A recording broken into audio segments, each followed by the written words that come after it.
শুভ দুপুর। আশা করি আপনারা সবাই ভালো আছেন। আজ আমি আপনাদের শোনাব এক হতাশ কবির গল্প, যিনি ভালোবাসার ওপর থেকে বিশ্বাস হারিয়ে ফেলেছিলেন, কিন্তু এক লিলি ফুলের মতো পবিত্র মেয়ে কিভাবে তার অন্ধকার জীবনে দেবী হয়ে এসেছিলেন, আজ সেই গল্পই বলবো। শহরের এক কোণে এক জীর্ণ ঘরে বাস করতেন কবি আর্য। একসময় তার কবিতা মানুষের হৃদয়ে আলোড়ন সৃষ্টি করত, কিন্তু জীবনের এক চরম বিশ্বাসঘাতকতা আর্যকে পুরোপুরি বদলে দেয়। যাকে তিনি সবচেয়ে বেশি ভালোবাসতেন সে তাকে ছেড়ে চলে যায়। এই আঘাতে আর্যের মন থেকে ভালোবাসার প্রতি সমস্ত শ্রদ্ধা হারিয়ে যায়। তিনি মানুষকে বিশ্বাস করা বন্ধ করে দেন। তার কলম স্তব্ধ হয়ে যায়, আর কবিতাগুলো হয়ে ওঠে বিষাদময় এবং রুক্ষ। তিনি ভাবতেন, এই পৃথিবীতে নিঃস্বার্থ ভালোবাসা বা পবিত্রতা বলে কিচ্ছু নেই। ঠিক এই সময় আর্যের জীবনে আগমন ঘটল অনামিকার। অনামিকা দেখতে আর 5টা সুন্দর মেয়ের মতোই ছিল।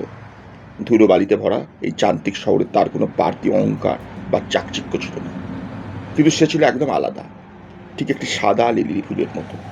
লিলি ফুল যেমন চারপাশে কাদার মাঝেও ফুটিয়ে নিজের পবিত্রতা বজায় রাখে, অনামিকা ছিল তেমনই নিষ্কলঙ্ক। প্রতিদিন বিকেলে আর্য যখন এক বিষণ্ণ মনে বারান্দায় বসে থাকতেন, অনামিকা তার ঘরের সামনে দিয়ে যেত। সে আর্যের এই নিঃসঙ্গতা আর কষ্ট অনুভব করতে পেরেছিল। কোনো স্বার্থ ছাড়া, কোনো চাওয়া ছাড়াই অনামিকা প্রতিদিন আর্যের ঘরে আসত। সে পরম যত্নে আর্যের অগোছলে ঘরটি গুছিয়ে দিত, তার জন্য চা বানিয়ে আনত, তার না বলা কষ্টগুলো চুপচাপ শুনত। অনামিকা যেন তার হৃদয়ে এক রূপার অঞ্জলিতে সমস্ত ভালোবাসা, মমতা আর শ্রদ্ধা উজাড় করে আর্যের সামনে মেলে ধরত। একদিন আর্য অনামিকাকে জিজ্ঞাসা করল, তুমি কেন প্রতিদিন আমার এই অন্ধকার ঘরে আসো? আমি তো এক ভাঙা মনের মানুষ, যে কাউকে বিশ্বাস করে না। আমার কাছে তো তোমাকে দেওয়ার মতো কিছু নেই। অনামিকা শুধু একটু মিষ্টি হাসি দিল, কোনো উত্তর দিল না। তার সেই হাসিতে কোনো কৃত্রিমতা ছিল না, কিন্তু এক অদ্ভুত শান্তি। আর্য অনামিকা সেই শান্ত মুখের দিকে তাকিয়ে স্তব্ধ হয়ে গেলেন। তিনি মনের চোখ দিয়ে দেখতে পেলেন, এই স্বার্থপর পৃথিবীর বুকে অনামিকা কোনো সাধারণ মেয়ে নয়। তার এই নিঃস্বার্থ সেবা, লিলি ফুলের মতো পবিত্র মন আর রূপার মতো অঞ্জলির মতো স্বচ্ছ হৃদয় আসলে এক অলৌকিক শক্তির প্রতীক। যে আর্য এতদিন মানুষকে ঘৃণা করতেন, তিনি অনামিকার মাঝে এক পরম শক্তির প্রকাশ দেখতে পেলেন।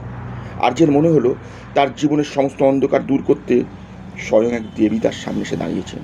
সেই রাতেই আর্যের স্তব্ধ হয়ে যাওয়া কলম আবার সচল হলো। তিনি তার নতুন কবিতায় লিখলেন, পৃথিবী যাকে সাধারণ বলে অবহেলা করে, আমার এই অবিশ্বাসীর চোখে সেই তো সাক্ষাৎ দেবী। অনামিকার ছোঁয়ায় আর্য আবার ভালোবাসতে শিখলেন, মানুষকে বিশ্বাস করতে শিখলেন। গল্পে শিক্ষা, কখনো কখনো চরম আঘাত আমাদের মনকে পাথর করে দেয়, কিন্তু এই পৃথিবীতে এখনও এমন কিছু মানুষ আছেন যারা লিলি ফুলের মতো পবিত্র মন নিয়ে জন্মায়। তাদের নিঃস্বার্থ ভালোবাসা আর পবিত্রতা আমাদের ভেতরের অন্ধকারকে দূর করে দেয়।